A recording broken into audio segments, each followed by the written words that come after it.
All right. Well, I'll be an active participant, so you'll at least have one. Okay. Okay. Much appreciated. Hi, Caitlin. Nice to see you. Hello. Well, talk to you.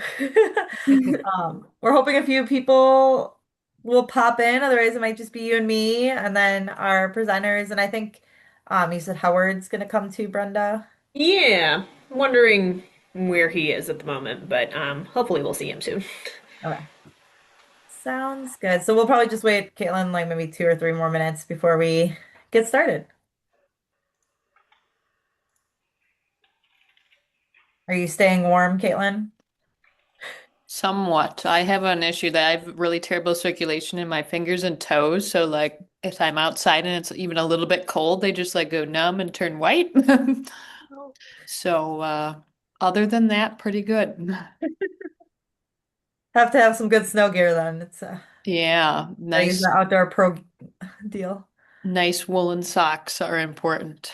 Yeah, there's how. I heard yesterday that we've already gotten more snow this winter than we did all of last winter. So, I'm not that's surprised. kind Wow. of crazy. Yeah. Brenda and Bennett are in DC, and I was saying that like we only had like 1 week of snow last year in Mhm. February, so it's kind of nice to have. Hi, Howard.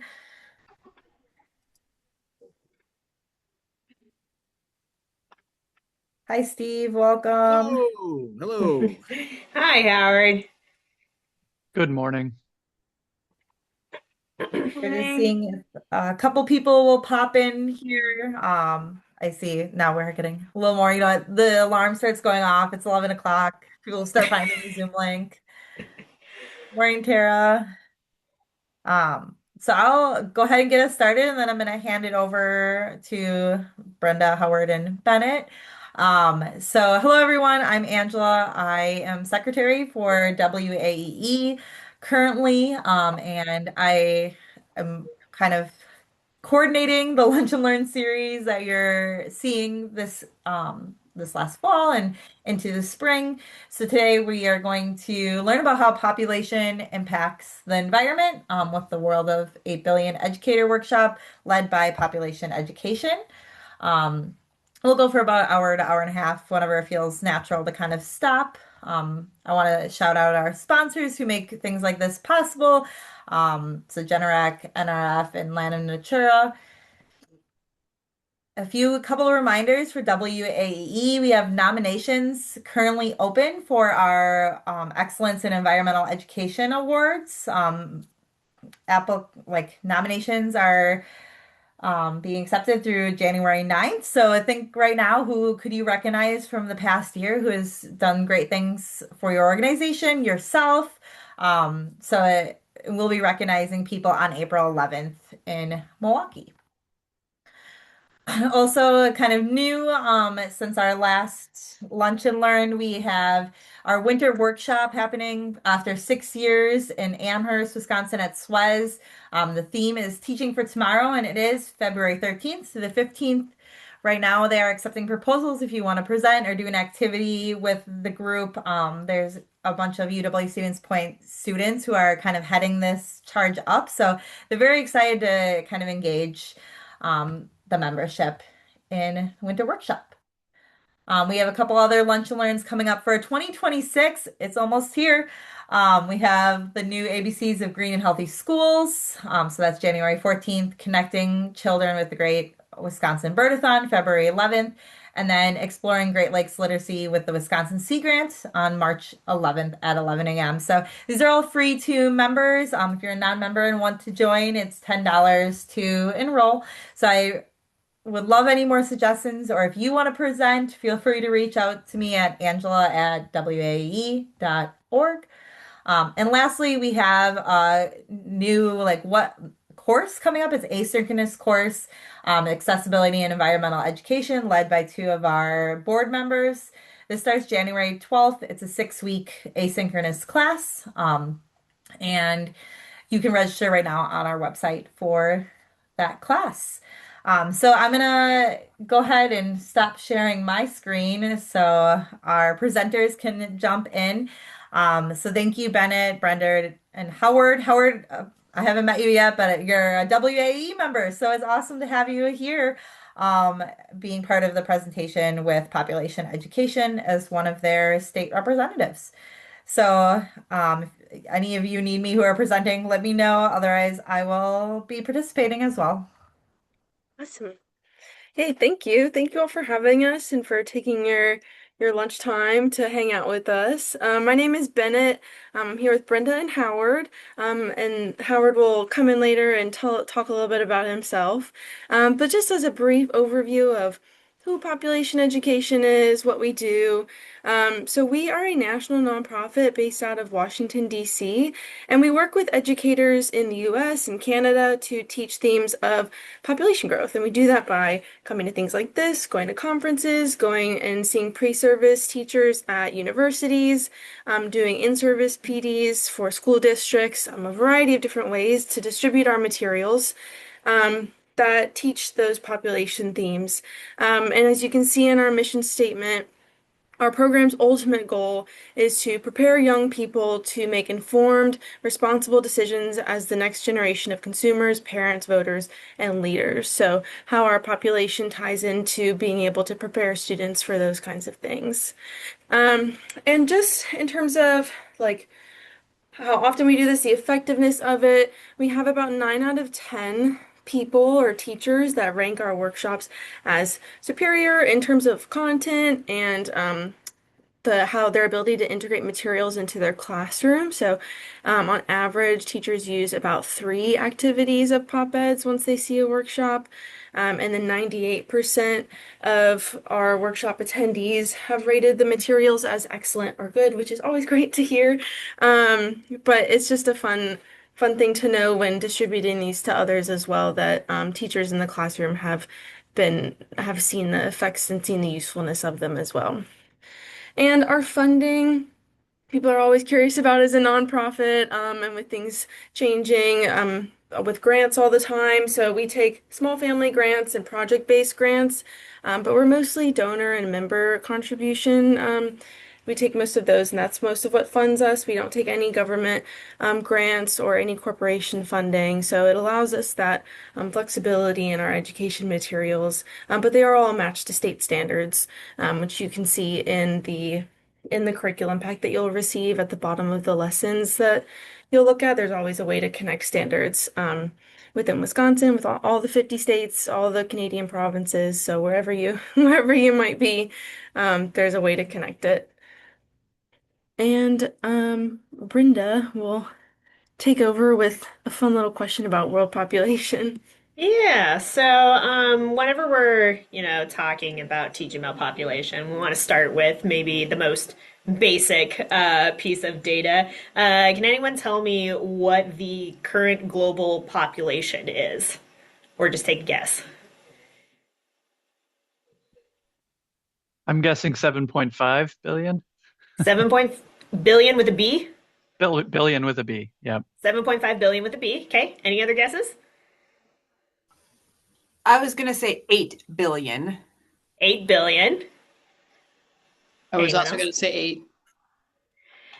8 billion is quite close. We are a little over 8 billion now. We actually hit 8 billion in 2022. So we're now sitting at about 8.2 billion. And whenever we're talking about population related topics and talking about the global population, of course, we're going to be bringing up statistics such as this. But we're also approaching this by keeping in mind that we're looking beyond the numbers. We're not just thinking about the pure statistics. We're also thinking about the fact that there are people behind those statistics. And we want to be thinking about how those people interact with each other, how they interact with the world around them, the kind of impacts that they have on the environment and within their own communities. So we're very much not just focusing solely on the numbers, but looking at some of those additional connections as well. So, for example, population topics typically fall into two broad categories. We can look at the more environmental categories as well as societal categories. So, under environmental, things like resource use, habitats and ecosystems, energy, and then under societal, things like fertility and mortality, human rights, education, urbanization, global citizenship. And broadly, whenever we put this up on the screen, people, myself included, will typically think of this as like science subjects and social studies subjects, which would not be incorrect. However, especially when we're thinking about this as an environmental education kind of lens, I do want to highlight the very interdisciplinary nature of this and how even though we may choose to focus on more environmental topics, there's still plenty of opportunity to be touching on some of the societal connections as well, especially as we're thinking about how humans are engaging, again, with both the natural world and each other. There's also plenty of other connections to math and English and social emotional learning. So lots of cross curricular directions that one can go with these topics. So we at Pop Ed have a number of different what we call curriculum libraries that contain many different lesson plans that are free to access. We today, since we're working with a pretty broad audience group of K through 12 and beyond, everyone who participates today is going to be getting access to our teaching population library that I'm circling right here. That's kind of our best of set of K through 12 lessons. I believe there's about 60 or so lesson plans in there, as well as access to some supplemental materials and digital tools and suggested readings and things like that. So lots of handy resources will be available in there. And as we go through these lessons, we're very much going to be demoing first of all, just a few of the lessons. So tip of the iceberg here. But we're going to be demoing these as if you were the student. So we're going to very much encourage everybody to be thinking about this from their student's mindset, but to also keep their teacher mindset to be thinking about how they might adapt these for their audiences. And then just to touch briefly before we get into things on some of our additional resources, we do have a smaller lesson pack called 330 million in the US. That's more US history focused kind of lesson pack. And then we also have a pack called Nuestro Mundo that has several lesson plans available in Spanish and English for both elementary and secondary audiences. And then in terms of just additional resources, so thank you, Angela, for dropping our website, populationeducation.org. You can find some of our lesson packs and demo videos and blogs on there. Bennett will come back to talk about that in a little more detail towards the end here. Worldpopulationhistory.org we'll actually get to explore here shortly. That's probably one of our more popular resources is located on that site. And then worldof8billion.org, this is where we have our video competition as well, including some additional resources. So lots of fun things for people to check out. I definitely encourage you to explore those on your own time. And with that, are there any questions about population education before we keep going? I'm sure. Sorry, this is Tara. I have a question. You said that what is the video competition? I'm not familiar with that. Yeah. Bennett, could I get Yeah. you to explain a little bit more about that? Yeah, so our student video competition, every year we choose 3 different topics. So this year it's um, energy, like waste, sanitation, I don't know. what specific ones are this year. I'm sorry. I know that it's energy because I wrote that blog. But we choose three different topics, and students will make a 1 minute video on them. And you will, thank you, energy, wetlands, and economics. Last year was sanitation. And they'll make a 1 minute video about a problem or a challenge that is within that topic, and then a solution to it. And we have different backgrounders that have different prompts of different challenges that they can focus on, and then their solution. And we get submissions from over 60 countries every year, and I think most, if not all, of the 50 states. And we'll give out state level awards and then overall awards. And I think I believe some cash prizes in there and just like nice certificates and things. And you can go on the website, and I can put the website um, in the in the chat as well, and you can see some past winners and what they've done. And we separate it between middle and high school levels. So we don't do elementary, just secondary, but the middle school will receive their awards just within middle school, and then the high school will receive their awards just within high school as well.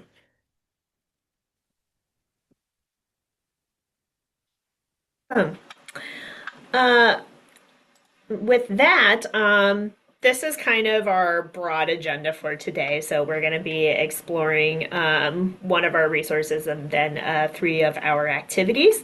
But before I keep going, I do want to bring another perspective on board. So I'm going to turn it over to Howard, who is one of our lovely pop ed trainers in Wisconsin, and would just love to hear his perspective. So, Howard.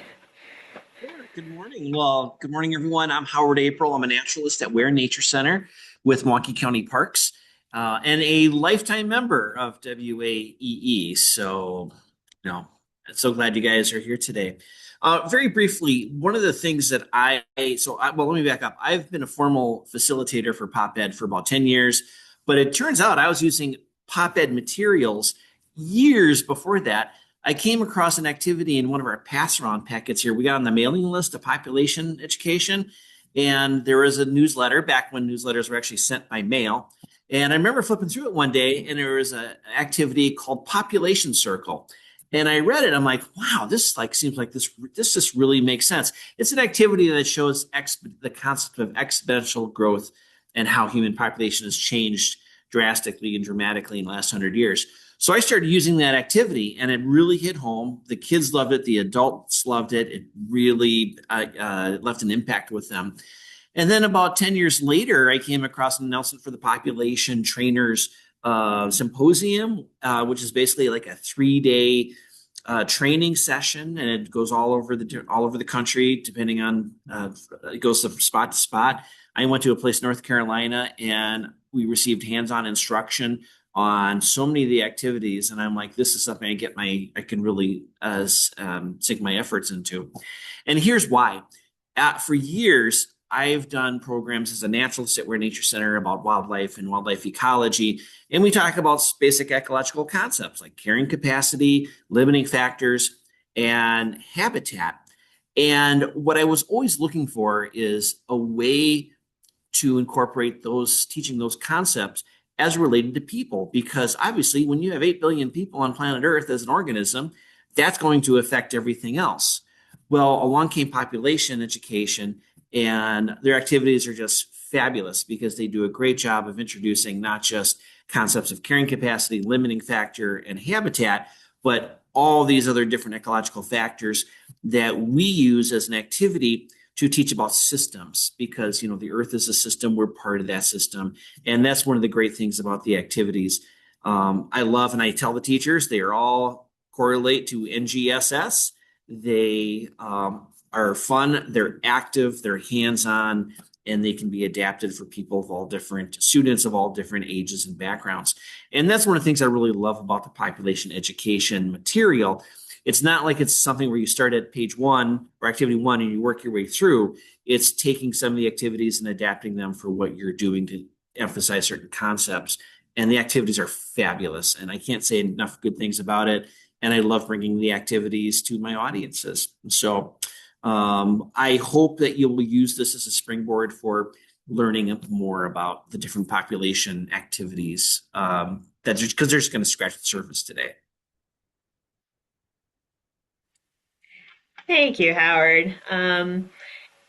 We will touch on a little bit more detail about if anyone is interested in learning more about becoming a population education trainer and hosting some of these workshops with your own audiences, or if you are hoping to become a what we call a sponsor, meaning you would like somebody else to come to your audience and provide the workshop for your audience. That is something that we can absolutely talk about as well. So we'll touch on those in a little bit more detail towards the end of our time. But for now, I am going to get us in to our first major resource here. Let me make sure I have my screens right. Oh, hang on.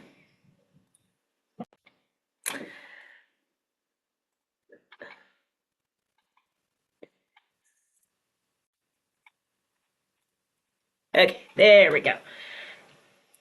All right, so I'm going to be bringing us over to that website I mentioned earlier, worldpopulationhistory.org. We're going to be showing our population growth video, which is probably our most well-known resource. I'm not going to say too much about the video right now, but I will kind of talk through things as they progress. But for now, enjoy.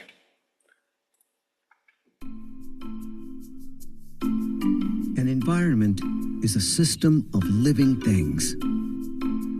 The Earth is our environment.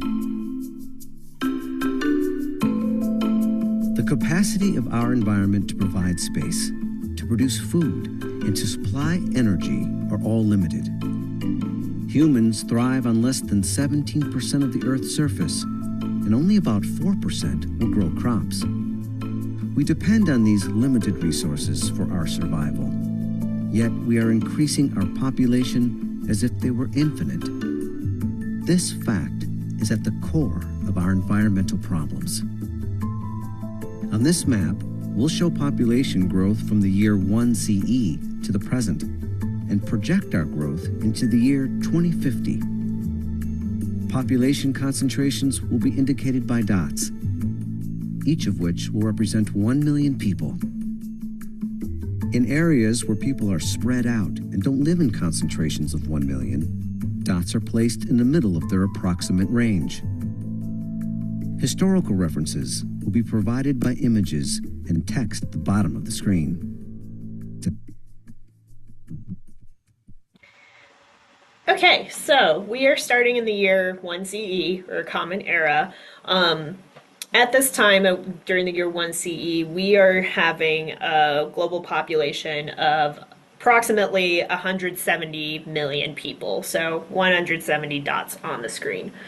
And just first impressions as we're looking at this map, there are two particularly dense concentrations of dots. Can anyone tell me where those two concentrations are located on the map?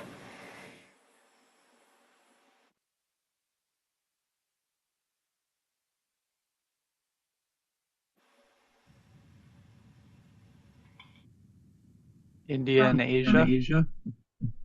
India is one of them. Yes. I heard Asia. Can we get a little bit more specific in this? Modern day China. Modern day China. Yes, exactly. So India and China did have more densely populated communities at that time. And that's going to come down to agricultural practices and technology. So at this point, these communities had developed those kinds of farming practices that allowed them to remain in an area and not have to search so far for food, as opposed to some of our other communities where people are still relying on hunting and gathering. They're still more mobile, so they're not really condensed in an area as much. And this is a good reminder that even in an area that where you don't see a dot, that doesn't necessarily mean that there aren't people there. It just means that they're very spread out and not concentrated into groups of 1 million. So we're progressing along through time, and as we are watching this map, we're seeing, a little starburst as a dot appears on the map. But there's going to be this event here, the Black Death, which if we look at Europe, we're seeing quite a few dots disappear from the map. Europe, or the Black Death, was responsible for a loss of about 20% of the global population. And we just haven't had any kind of epidemic event near that scale ever since then. We're going to be keep going. I noticed that question about the heartbeat. For some reason, that heartbeat sound just doesn't translate well over Zoom. I apologize for that because it is a nice effect. Coming into colonial America, we're going to be hitting a major historical event that's just going to cause a very sudden, rapid increase in the global population. And that's here with the Industrial Revolution, where we have now hit our first billion. Which, as we continue to watch, there's like development of modern medicine, other modern technologies, lifespans are expanding, death rates are decreasing, and now the population is just really taking off to the point that 2050, the projected population is 9 billion. Our population is expected to grow to 10 billion by the end of this century. Yet the Earth's size remains the same. Slowing human population growth and lowering our use of natural resources are key to reducing the impact we have on the planet. Through the decisions we make about our lifestyles, our numbers, and our consumption, we can all help preserve the health and beauty of our home. All right, so I'm going to pause it there and go back to where our map left off. Initial observations, things that jump out at people on this map. What are people noticing here? And while we're thinking, just coming back to the heartbeat thing for anyone who has not seen this before, when the video first starts bringing up starburst, there's like a very steady kind of heartbeat in the sound in the background, just like a bum bum bum bum bum bum. And then as the population picks up, the heartbeat sound also really picks up to the point where for like the last 10 seconds of that progression, it's like bum bum bum bum bum bum bum bum. And so it's a very impactful auditory experience as well when this is being shown.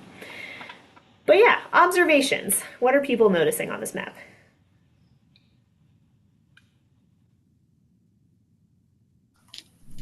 This is Tara. Big blank space in northern Africa and down in Australia. And of course, nobody really likes the cold, apparently. And yet all of you people of Wisconsin, I'm just kidding. So yes, we've got a distinct lack of people in this Northern Africa region, in Australia, in the very cold regions, like very few up in Russia. This right here in Africa is the Sahara Desert, by the way. There's also a bit of an absence over here. This would be the Himalayas, so, very high elevation mountain regions. These are typically inhospitable areas where people cannot grow food. So they're historically just not going to support a thriving community. So yes, we're missing people in those areas. Any other observations?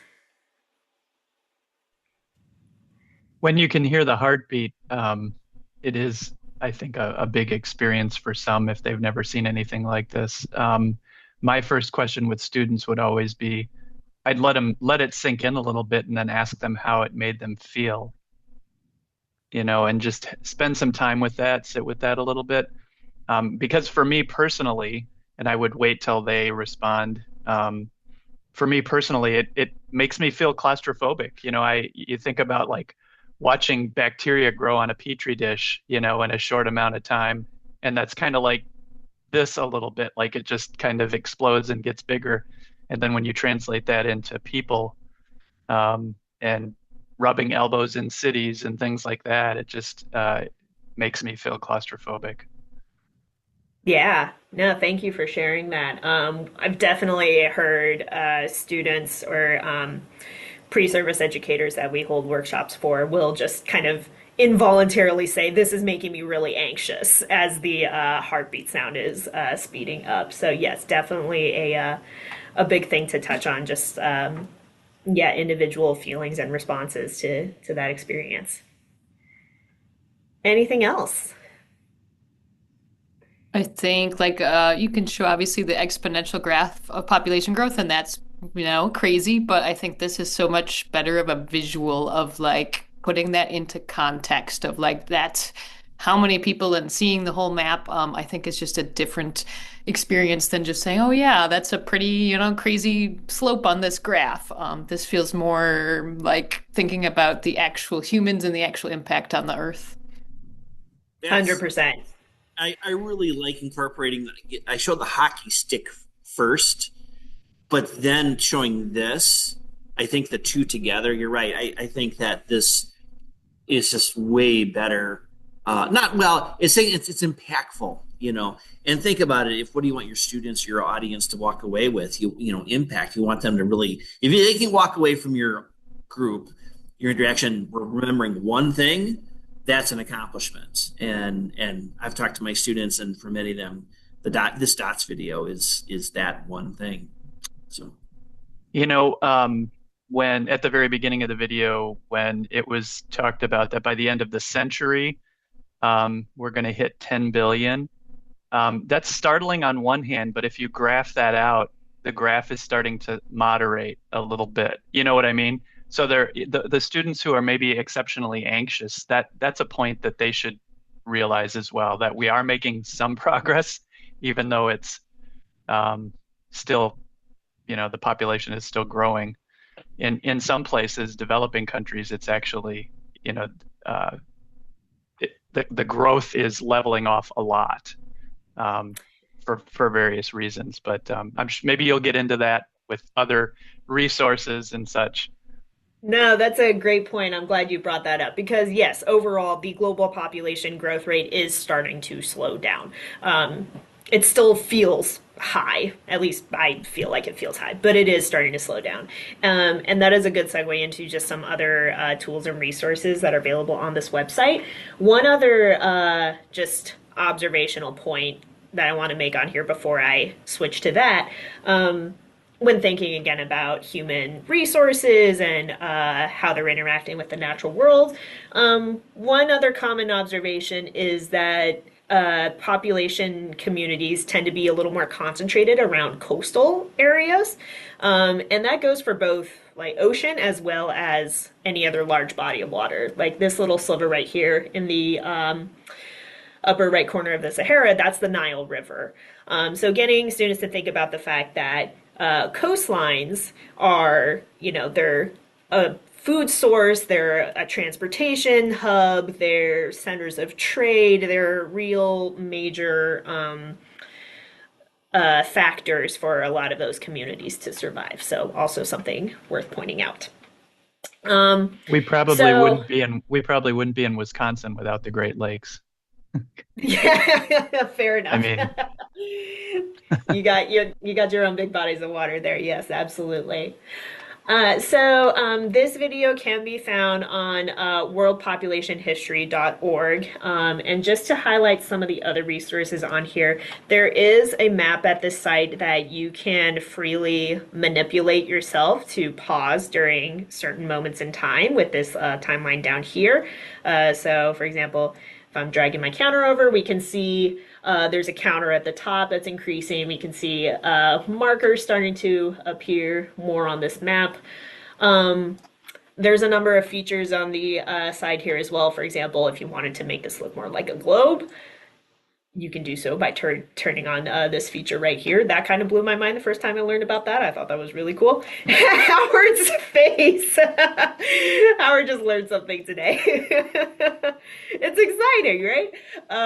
And there's a number of overlays at the top here as well. So if you wanted to focus, say, on fossil fuel emissions, that's an overlay that you can add on here. And you're going to be looking at, there's only a certain amount of data available for each of these overlays, so you'll definitely want to look in the corresponding time frame, but then you'll be able to zoom in on each of those overlays and that data to be able to explore that in a little more detail. There's overlays for other things as well, such as land use, urbanization, all sorts of things, markers for historical events as well. So a lot of things to play with on here. Um, and then under tools and resources on the right, since we were mentioning population leveling off, I'll just mention very quickly a couple other fun resources on here. One is my population number. This is a popular one for people to just type in their birth date and then see where in the human population they were born and how many people were on the planet when they were born. I learned that I was the 5,500,000,000 something millionth person born during my time, which is kind of crazy to me that it hasn't been that long, but it's the population has already grown by about 3 billion since my lifetime. There's also this interactive population projection. So this is another fun one to kind of play with, just looking at what different projections of the global population are looking like. And we can see kind of broadly that there is, depending on how many degrees of error you're looking at, you can see that there is starting to be kind of this level up at the top here. So another great resource to be investigating when looking at global population. Any questions about the video or any of the resources on here before we move on? Okay. Great. Well, with that, Bennett, I think I'm passing it back over to you. Yeah. Are you all able to see my screen? Okay. Okay, so we're going to get into one of the lessons that you will have access to in the curriculum at the end of all of this. It's called Panther Hunt. So you all are now panthers, and you are hoping to survive your habitat for the season.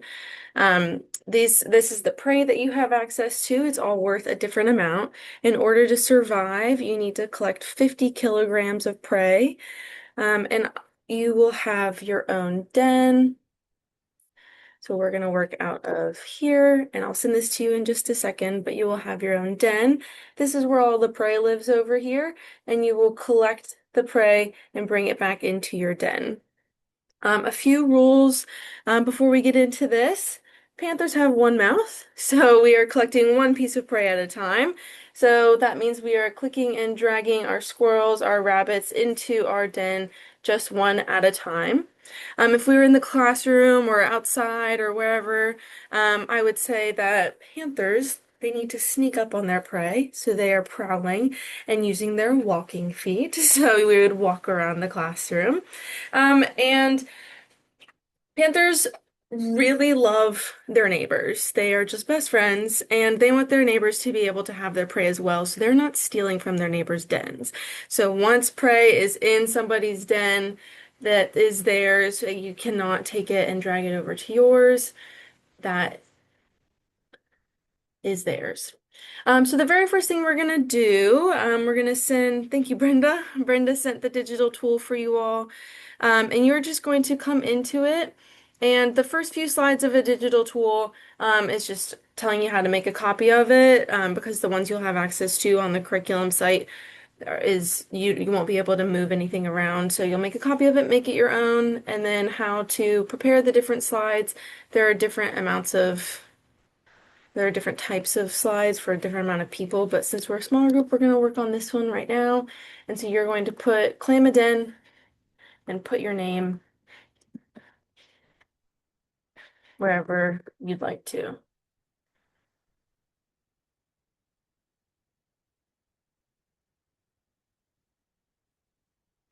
And once you've claimed your den, this squirrel in your den is not a free squirrel. Unfortunately, you will have to put it back, but it's just to help you get a hang of the digital tools. So being able to click and drag it over to this hunting area still. So a squirrel is worth 1 kilogram. A rabbit is worth two. I'll pull up our slides.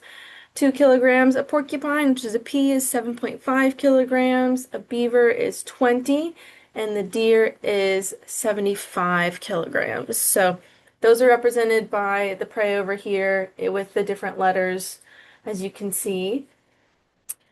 And I think we have everyone. These will just be our two empty dens. So we are going to get started hunting in just a moment. You need 50 kilograms in order to survive. These are all worth a different amount. We'll collect it and count it all at the end. Does anybody have any questions before you get started? You can just shake your head or give me a thumbs up if you're ready to go. Awesome. Okay. Happy hunting.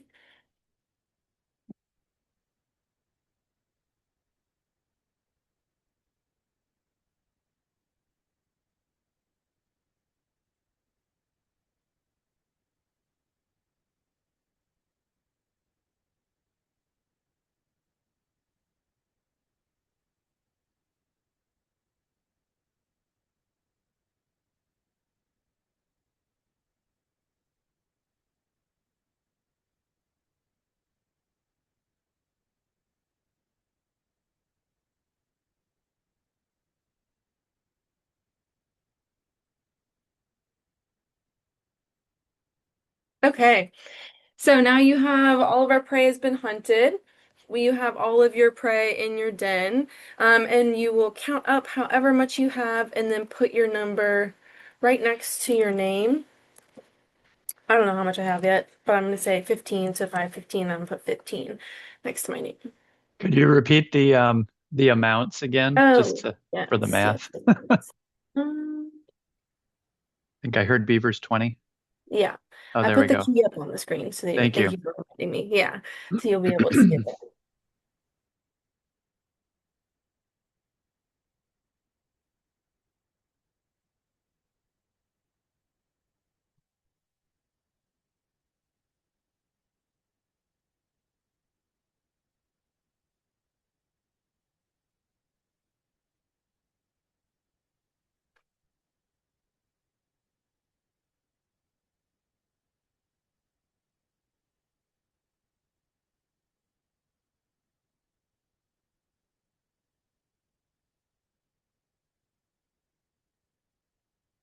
Okay, we have some survivors. I unfortunately did not survive this season.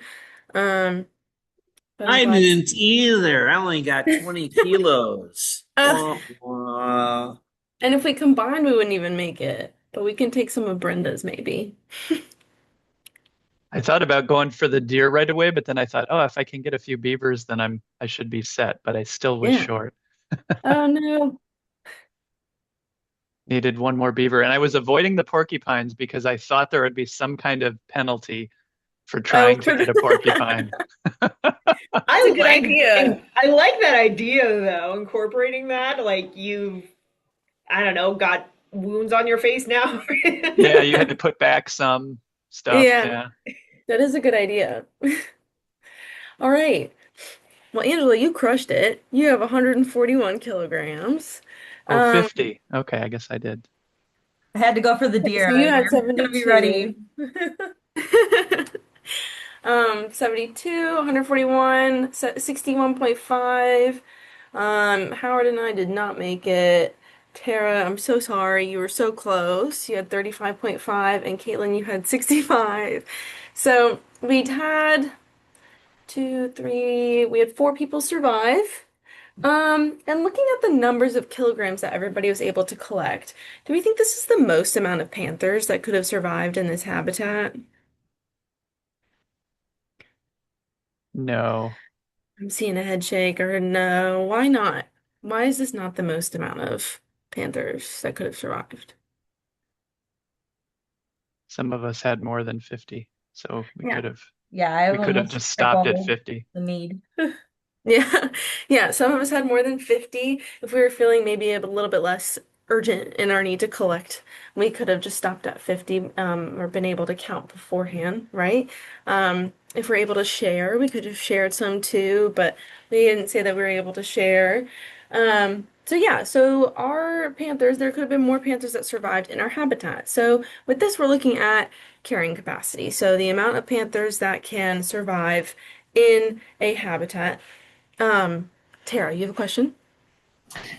Yeah, I just was thinking about how I didn't survive, and I don't know if we ever talk about like the strategy of where you are on the board.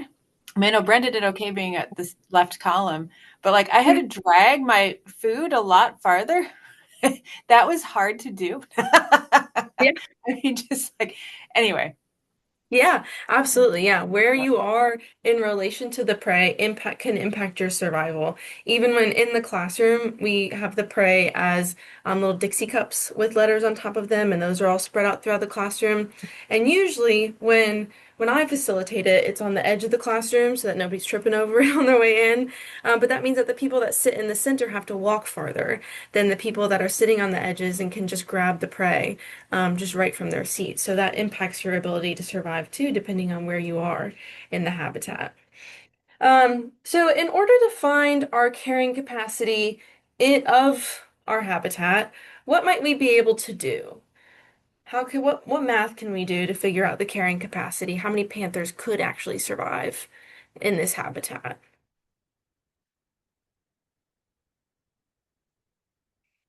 Yeah, add up the total kilograms and divide by 50. Exactly. Yeah. And then we'll get the number of panthers that can survive in our habitat. That also assumes that all the food is available. You know what I mean? Like that we can catch it all. Yeah, exactly. Yeah, some of them might be really good at hiding. Some of them might be a little bit fast. And that Um, there's no other competition. yeah, exactly. Which is something that we include in the second part of this simulation. So we have our predator, we have our prey, and there's something we have our habitat. They live all together in the same habitat. We have our den, and there's something that impacts a lot of different habitats that we don't have included in this simulation. What might that be?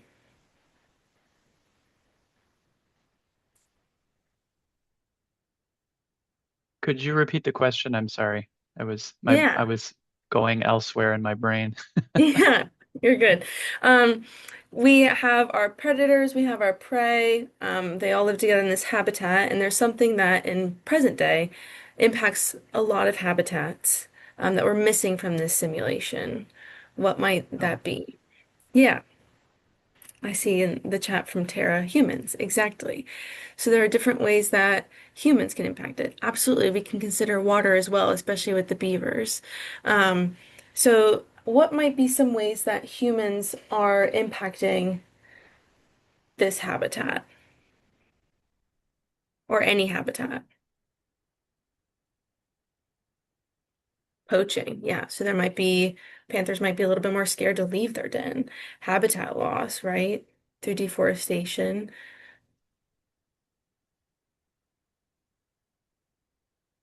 Absolutely. So the second part of the lesson is setting up the simulation again and having students apply one of those, yes, pollution, having students apply one of those impacts to the simulation. So we set all the cups back up over the classroom, we set back all the prey up over here, and we say that the waterway that the beavers live in has been polluted. So we have to take out some of those beavers as prey. How is that going to impact our panthers and the carrying capacity of the panthers in the area? Or if there are hunters who are hunting the deer, how does that impact our carrying capacity? If we have half of the forest has disappeared and we have all of the prey over here and we cut it in half, and that means we no longer have access to anything on this half of the classroom or anything on one half of the where the prey lives on the screen, then how does that change how many panthers can survive? So we're looking at the impact that humans have on this natural world, just as we're growing and having to cut down more trees for housing or things like that. Or not paying attention to our pollution and how that impacts the natural world around us. So you can have students brainstorm a way to do it on their own, or you can, this is what the Dixie cups look like, and this is how they're spread out along the classroom. This is the where we include a human impact on carrying capacity in our lesson plan. So we have some ways that you can change them. We do these outside a lot when it's possible. When it's not too windy and the cups aren't going to blow away, or when we have access to the outdoors. So you can say a road is built through the habitat and panthers can only stay on their side of the field or the classroom. If deforestation occurs, like I said, you take out a whole part of where the prey is. If something happens to the beavers, then you have to take out a lot or all of the beavers because they've relocated. So there are different ways that you can impact it to see how we impact the carrying capacity of a place.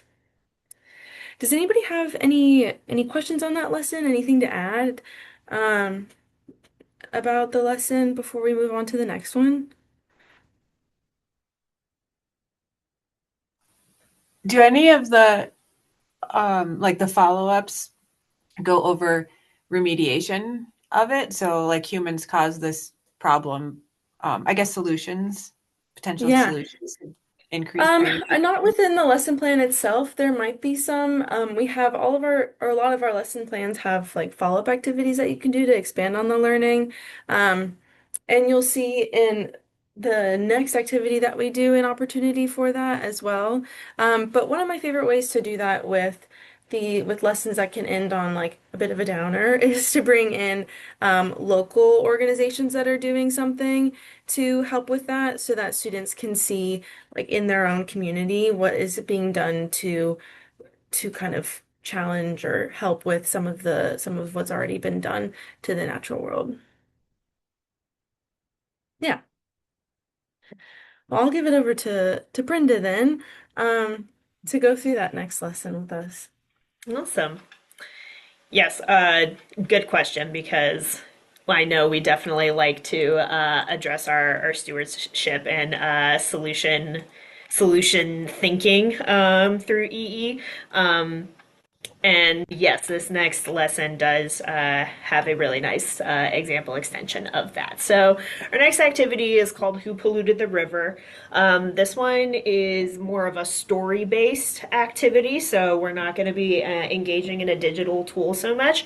This is definitely one that is more interactive in person. For today's purposes, we are going to be kind of observing some of that interaction on Bennett's screen. So you'll see that Bennett has a lovely bowl of water in front of her, and this water is going to be representing the river. And the instructor would be reading a story and about this river and what's going on with this river, and students would be interacting as different characters in that story.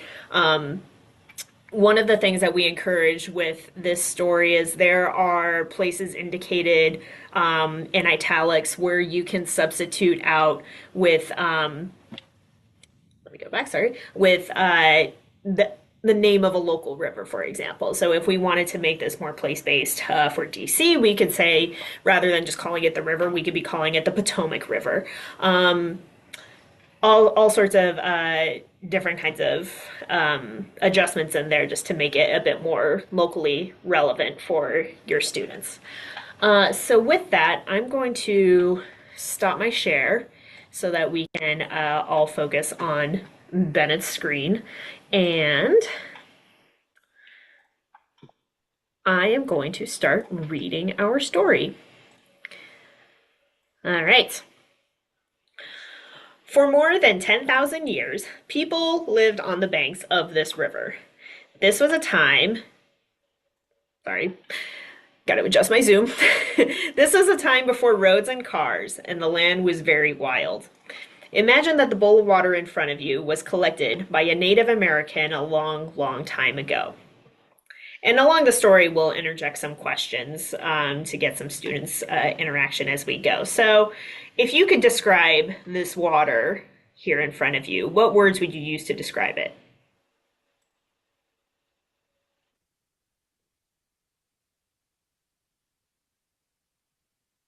Well, that looks so clean that the Queen of England herself would be pleased to take a drink out of it.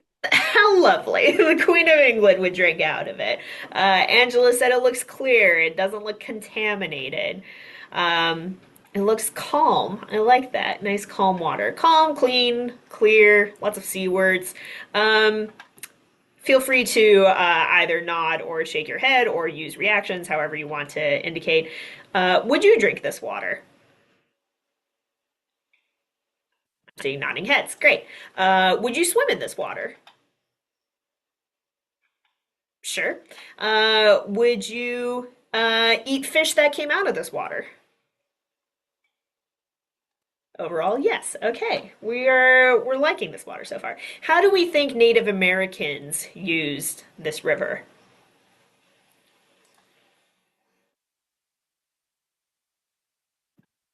Using it for travel. Absolutely. We kind of touched on that a bit in the population video, how bodies of water can be great travel. Using it for food, to catch fish and other organisms. Drinking, bathing. Yes, absolutely. Many of the All same ways important we would uses. use it.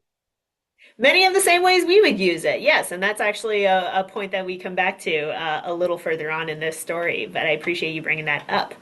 Let's keep going. Native American groups built villages along the banks of this river. They raised families, hunted in the forest, grew crops, and caught fish in the river.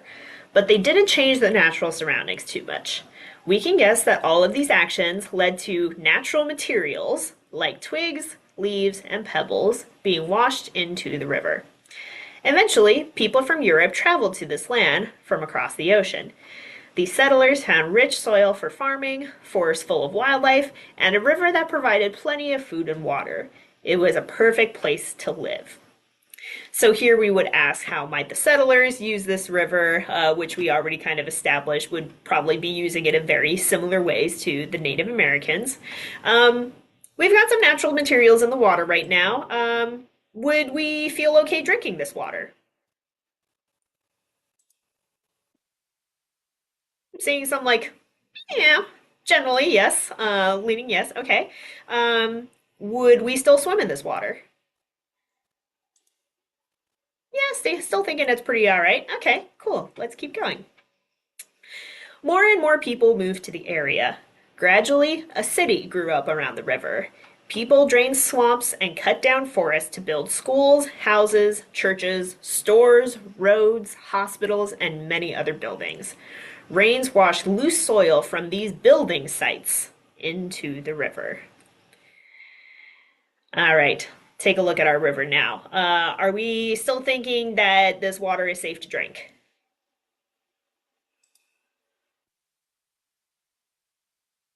I'm saying kind of like, maybe, maybe not. A little less willing to immediately jump in, right? What about would we still catch fish out of this water? I say nodding heads. Okay, we would still eat food out of here. Would we boat on this water? Yes, nodding heads. Okay, great. Let's keep going. At first, the city was small. Upstream, farmers planted crops to feed all the people as the city grew. They used chemicals called fertilizers to make their crops grow faster. Some farmers kept pigs and other animals in barnyards. As rainwater drained out of the fields and barnyards, it carried some of the fertilizers and manure into a little creek behind the farm. The creek flowed into the river. All right, let's reassess. Thumbs up, thumbs down. How are we feeling about this water right now? I'm seeing lots of thumbs down. We're not feeling good about it. Okay. Do we think this water is safe for animals? I'm seeing shaking heads. What would be some ways that a young student, some suggestions a young student might make? What are some ways we could tell if this water is safe for animals? How could we figure that out?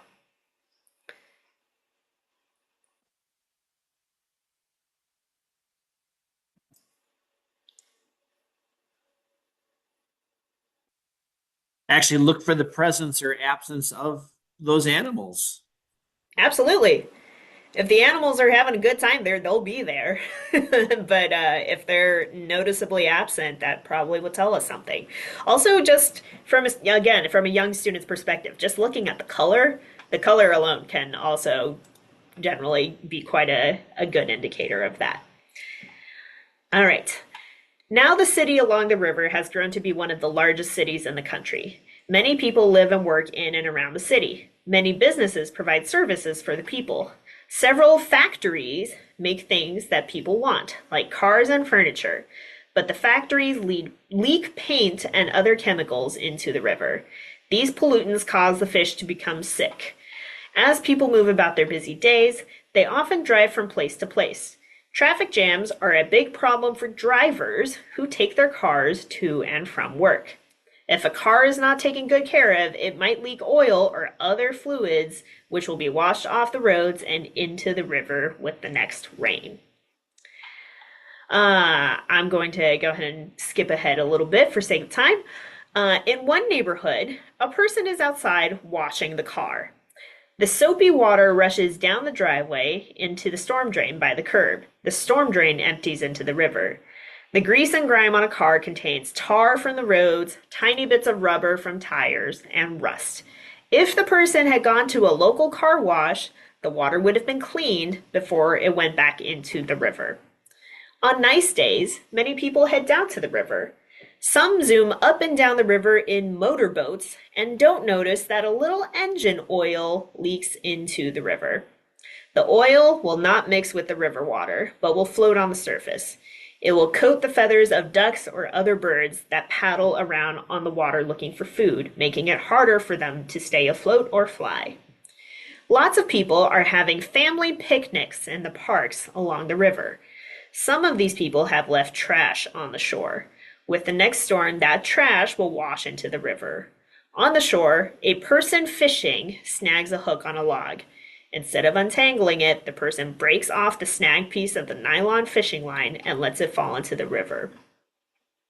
One weekend, a group of volunteers visits the river. They walk up and down the riverbank and collect trash.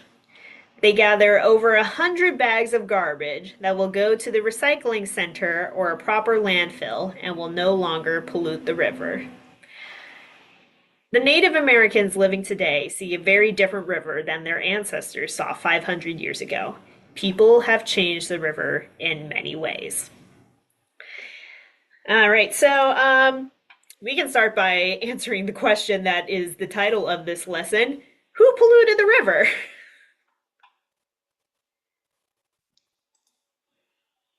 Oh. Say again, Howard? Looks like everybody. Pretty much everybody, except for the volunteers. The volunteers were very nice at the end about trying to remove some of that stuff. But yeah, everybody had a little bit of a hand in affecting the river in some way, some more than others. What are some ways that we might use a river today?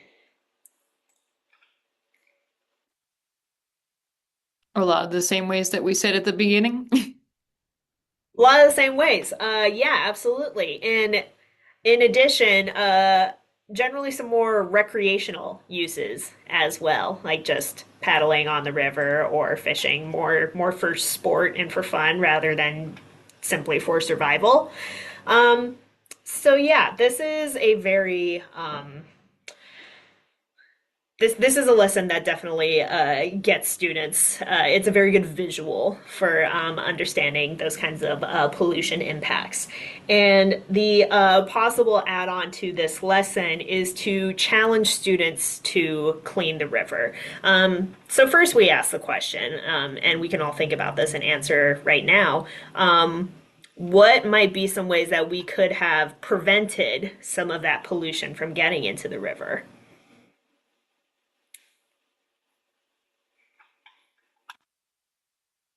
better farming techniques to reduce runoff? Yeah, yeah, maybe adjusting our farming methods to not have as much runoff, bringing fertilizers into the river. What else? Leave the trees along the river. Leaving trees, yes, so that they can kind of anchor the banks and reduce erosion. What else? Tara, think about which factories are right on the river. Sure. Thinking about maybe like factory placement, driving less cars. So yeah, reducing some of that oil and rust and everything else. One that students will usually be pretty good on picking up on in the story is that one person that was washing their car and how they could have taken their car to a car wash to clean up the water first rather than just having it run off. So yeah, getting students thinking about some of those ways to not just mitigate after the fact, like the volunteers did with picking up trash, but thinking about more preventative measures of keeping some of those pollutants from getting in the river in the first place. And then once again, challenging them to clean the water, which usually can be done with pretty minimal materials, providing them with like sponges and coffee filters and a number of other household items and just seeing how clean they can get that water, which they're usually fairly successful with. So that's also a fun add-on to this lesson. And once again, emphasizing that piece about really tying it into a local place for them. Howard, do you want to share a little bit more about your experience? I know you've taught this lesson several times. Yes, and what I love about it is that it's really is hands on because each of the students participate in it. And if you have a really big class, you can divide up the parts. What I do is I actually use the Who Polluted the Potomac with my pre-service teachers, and then like Potomac, why are you in the Potomac? And it's like, well, it's a way. It's a well, I presume this was beta tested or field tested in the Virginia Maryland area. So if you read the script, it does talk about the Potomac. But what I really emphasize is that this really can be, you can almost word for word just substitute the Native American tribe that was in the Potomac area with your local tribe. And you can substitute the Potomac River for your local river. And it can be hyper, hyper, hyper local to your particular students. And what I love about it is that when I tell my pre-service teachers especially is that, this is a great framework, but you can actually really tailor this for your particular issues that you might have in your particular community because every community is different. And some of the water development challenges that we have in Milwaukee, in the Milwaukee River watershed, is not going to be the same necessarily in other parts of the state. 3 out of 4 people in Wisconsin get their water from groundwater, not the Great Lakes. So there certainly are ways of tailoring this for your particular area. And I see my pre-service teachers, especially, I see the heads going up and down. They're like, yeah, I can do that. So yeah, Absolutely.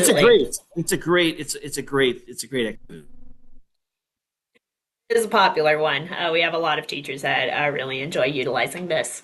Um, all of the materials that you saw Bennett dumping into the bowl of water are all, very safe, common household items. So, things like baking soda, food coloring, instant coffee. So the lesson plan includes both the labels for all of the characters as well as just the ingredient contents for each of those things. And then, as Howard was alluding to, with Who Polluted the Potomac. So, this lesson, Who Polluted the River, is suited mainly for grades K through 3. Who Polluted the Potomac is kind of a more upper level version that's great for upper elementary. And honestly, you could even use it for middle and high school. And it's essentially the same lesson, a bit of a more involved story, more characters, some more complex components, but very much the same kind of takeaway. And style of lesson. Any questions about who polluted the river, or comments, thoughts, musings? I like how you did the streamlined version on this. For the folks that haven't seen it before, yeah, the other version is a little more in depth, a little more involved. But this was a really nice streamlined one. Thanks for sharing this one. Of course. Anyone else? Okay, moving right along. Um, we've got one more activity that we're planning on sharing here that's called For the Common Good. And this is going to be a little game simulation kind of activity that I'm not going to tell you a whole lot about right now. We are just going to play and see what happens. So, Bennett, if you wouldn't mind grabbing the link to the digital tool, appreciate it. So everybody go ahead and open up that link that Bennett just dropped into the chat. And if, let's see, how many people do we have? Let's everybody meet me on slide 4.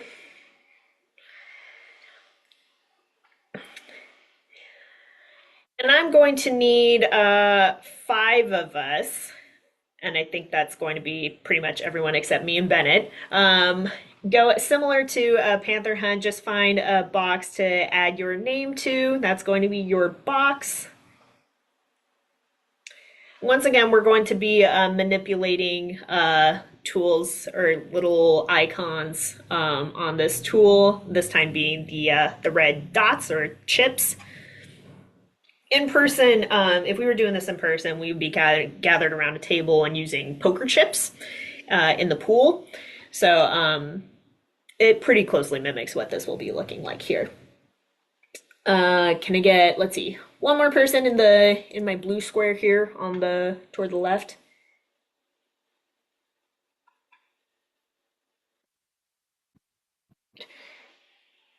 Awesome. Great. Oh yeah, I didn't come right earlier. Okay, perfect. So, to start, you all see that you have a red chip in your box. Go ahead and make sure that you can grab that chip and just drop it into that pool. Perfect. If you distort the chip a little bit, don't worry about it. Or a lot bit. There you go. Just a side note that these tools can be a bit challenging for anyone using a touch screen like a tablet or an iPad. So just to keep that in mind if you want to use these tools for your audiences, work better for computers. Okay, so the rules of this game can be found in this instruction box down below, and I meant to add one more that I will do so here at the end. The chips in the pool belong to everyone. When I say go, you may remove red chips from the pool and put them in your box until I say stop. Once you've put a chip in your box, you cannot return that chip to the pool. At the end of the round, if you get 10 red chips, you can trade them into me for a gold star. And if we were doing this in person, we would be saying that you could trade them in for a piece of candy or something that students are really going to want. That's the whole point. It's like, this is a gold star, you want this gold star. This gold star is everything. At the end of the round, I will double the number of chips left in the pool, but there can never be more than there are right now. So right now there are 20 chips. You can never have more than 20 chips, but up to 20, I will double whatever chips are left in the pool. Last rule that I'm going to add is no communication, which in person obviously means talking. But in any context, we're talking about any kind of gestures, facial expressions, winking, reactions, emojis, what have you. There is zero communication during this game. Does everybody understand the rules of the game? All right. If we're ready to start collecting chips, on your marks, get set, go.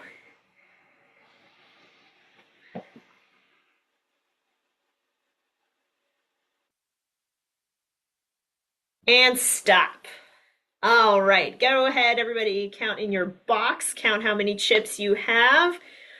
Did anybody collect 10 chips?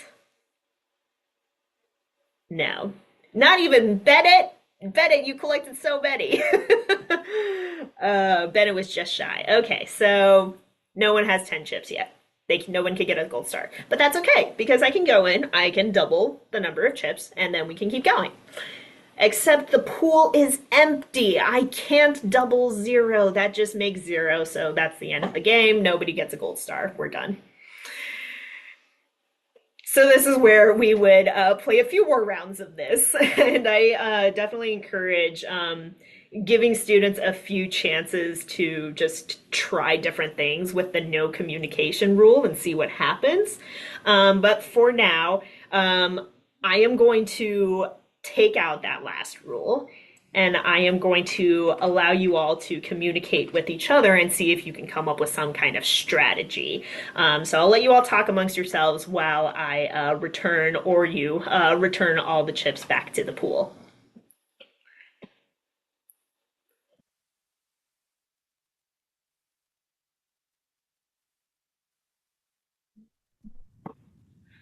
So we all want 10. But we And a want few there of to them. be chips left so that it can be doubled for another round. Yeah. And it can never be more than 20. So if we take two, each of us takes two every round, there'll be 10 left. It doubles to 20. It would take us a few rounds to get up to 10, but we could do it. I like that idea. All right, we set on a strategy. Okay, round two. On your marks, get set, go.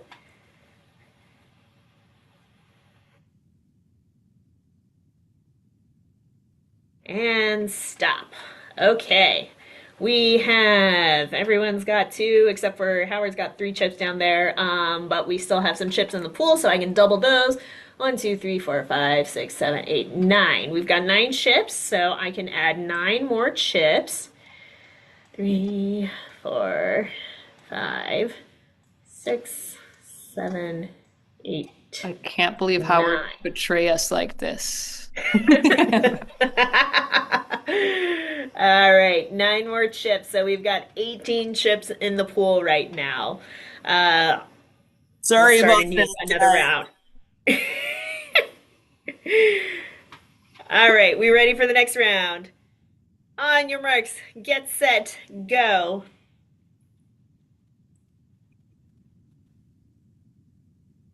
And stop. Alrighty. So, for sake of time, I'm not going to make you all go through multiple rounds of this, but you get the idea. You see where this is going. After a few rounds, hopefully everybody will walk away with 10 chips. Everybody would get a nice shiny gold star. Everybody's happy. So, my question is, what do these chips in the pool represent?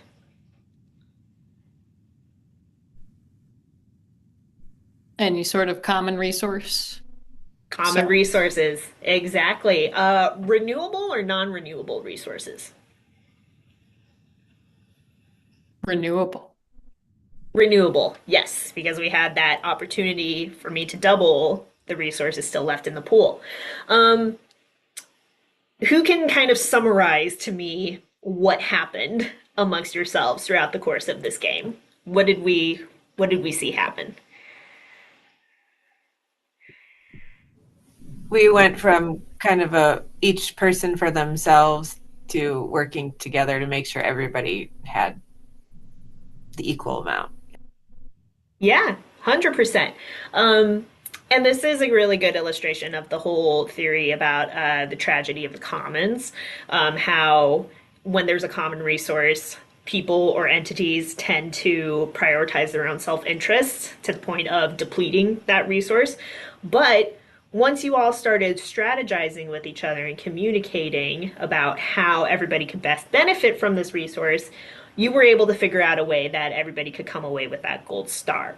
And this is where we often try to relate to students and get them to think about real life examples of this. Like, does this happen in real life? What could this apply to in real life?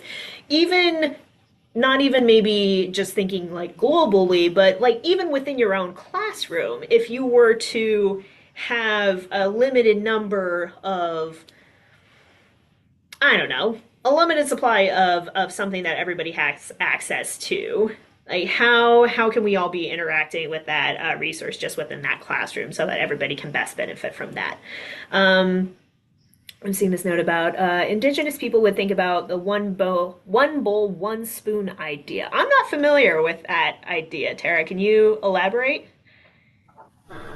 Sure. So Robin Wall Kimmerer, an Indigenous Mm, woman who lives in New York, she's yes. spoken a few times WAE, but I've read a few of her books. But she shares the idea of um, some Indigenous groups believe in this one bowl, one spoon idea, so that if you only have one bowl and one spoon, and everybody is going to be using the one bowl, one spoon, you won't have one person that's just going to take everything because you recognize that it has to go around to everybody. So Mm, I love I'm that. Thank you probably for not sharing. explaining it very well. Should be much more eloquent. So I encourage you to look it up. No, and that actually sounds a little similar to another adaptation of this lesson, which I'll just make one more point about this before I wrap this up. Every once in a while you're doing this lesson, you may have a student who pulls a Howard to a greater extent and just decides, I don't care about the strategy, I want it all for myself. And rather than kind of getting flustered about how this doesn't line up with the goals of this lesson, that can actually be a really good teachable moment, because once again, is that something that happens in real life with resources all the time? So leaning into that, and even leaning into some of like the social emotional learning piece with that opportunity can be extremely valuable. um, I've actually encountered with pre-service teachers. From my experience, pre-service teachers are exceedingly polite, and I was finding out that this activity was not working. It was not working at all because the people were like, oh, I'll just take one, I'll just take two, and then it got to the point where now with pre-service teachers, I always have a plant where I have it arranged with one of the students ahead of time that if it looks like everyone's being super polite, your job is to be the jerk.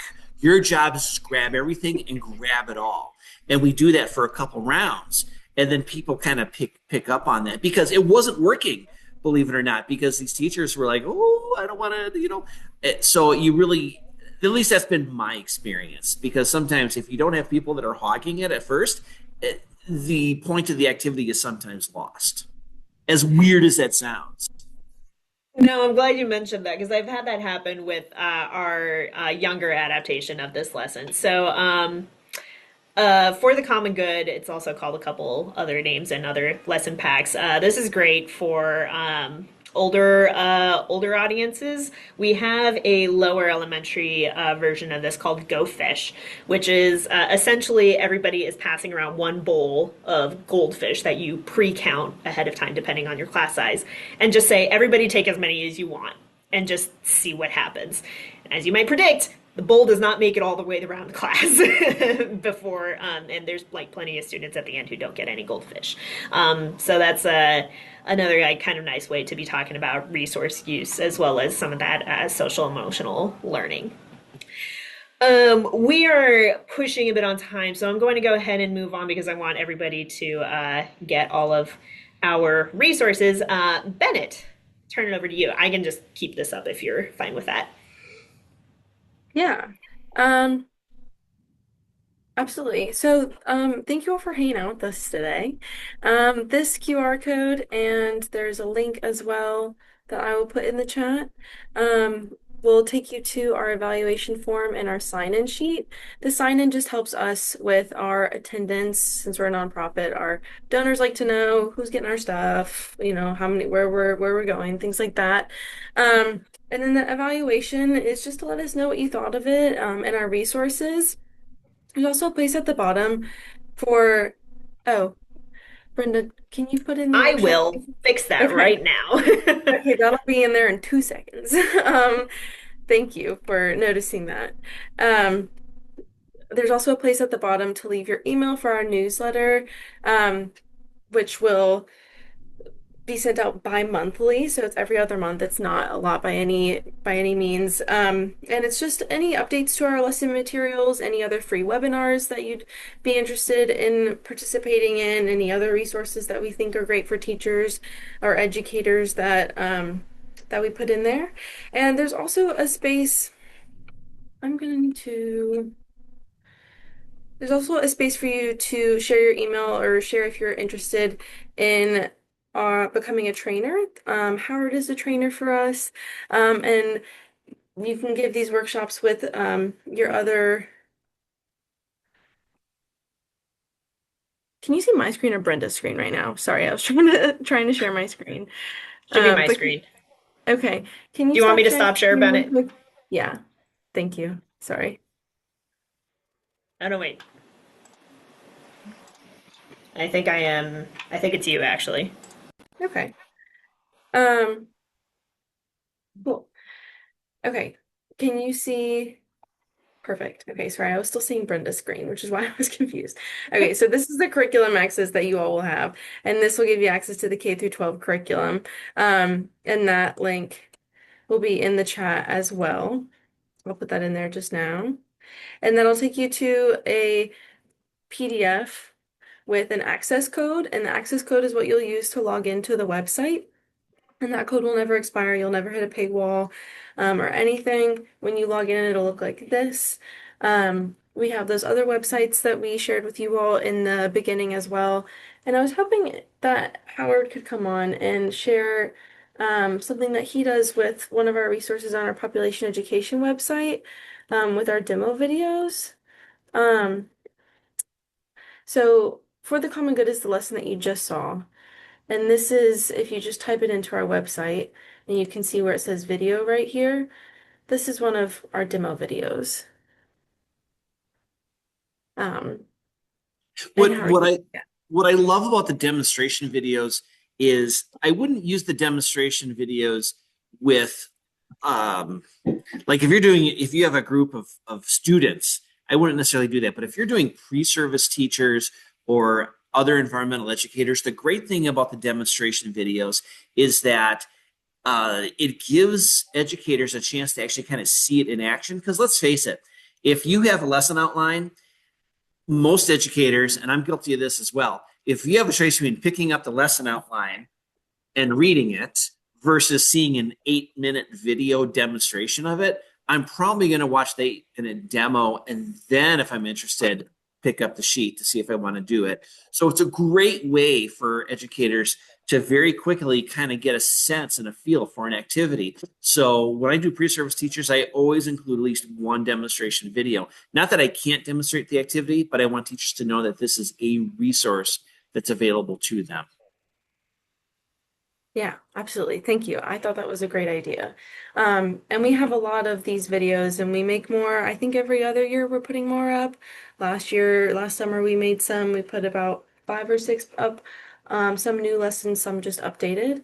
And if you come into the curriculum site will that you have access to, you can search all materials by title, you can search by grade level, subject area, by theme. So if you want to look for environmental connections, these are split into grade levels. So there's lower elementary, upper elementary, middle school, and high school lessons. And it'll tell you the content area it focuses on. And if you just want to do some readings, we have a lot of readings in here as well. Some graphics that you can use in your class too, or with the group you're working with. Um, but yeah, that is those are all of our materials that we're sharing with you. If you'd like to be involved with Pop Ed, you can become a trainer with us. You can just present for your own educators that you work with. You can present in your community. If you go to conferences and you'd like to share it there, you can always go to conferences. And then we have a grad course through Adams State University as well. And it's fully online and asynchronous, so that happens every summer. And it's a 4-week course over the summer. And if you are interested in being a trainer and you noted that at the end of your evaluation, we do these leadership institutes. And Howard, I think you came to one in North Carolina, you said. And this was our most recent one in Florida, but it's just a nice weekend of learning about all the population education activities. But Howard, you can share a little bit. Let me just say very briefly, by the end of that weekend, I felt entirely prepared to go out and present the pop ed materials. So it was a lot of stuff in a short time, but they really set us up. I felt that the pop ed folks set us up for success. So It's if you great to can hear. do it. Yeah. And we pay for travel, we pay for housing, so you wouldn't have to worry about that. And this upcoming fall, it will be in Minneapolis, right? Or St. Paul in the Twin St. Cities Paul, again? Twin Okay. Cities. So yeah, near you All right. all. And I'll just interject as well that we pop ed staff will often also conduct trips to different regions of the U.S. to demo and present some of these workshops as well. And it is extremely likely that we will be doing one in the Twin Cities region this spring. So if that's something that maybe you're not quite ready to be a trainer yet, but you would like to have one of us host a workshop for your audiences, feel free to reach out to me because you all are in the North region where I am responsible for you all. You can also request a workshop via the population education website. But my email is on there. If you happen to email Bennett instead by accident, don't worry about it. She'll forward it to me. So by all means, feel free to reach out if you are interested. Yeah. But thank you all so much for taking your time to hang out with us today. I hope you enjoyed. Thank you so much. I did record the session, so if anybody's on here and wants to look back at the resources, I'll be sending that once it loads into the cloud and I get on YouTube, our private YouTube channel. So thank you so much, Bennett and Brenda, for being here, and Howard, who is one of our members. So if you need someone to support you, maybe Howard will be willing to have you reach out to them. But I hope everybody has a great day. We hope to see you next month, and Happy New Year. Yeah. Yeah. Happy New Year. Thank you, everyone. Thank Have a good you. holiday.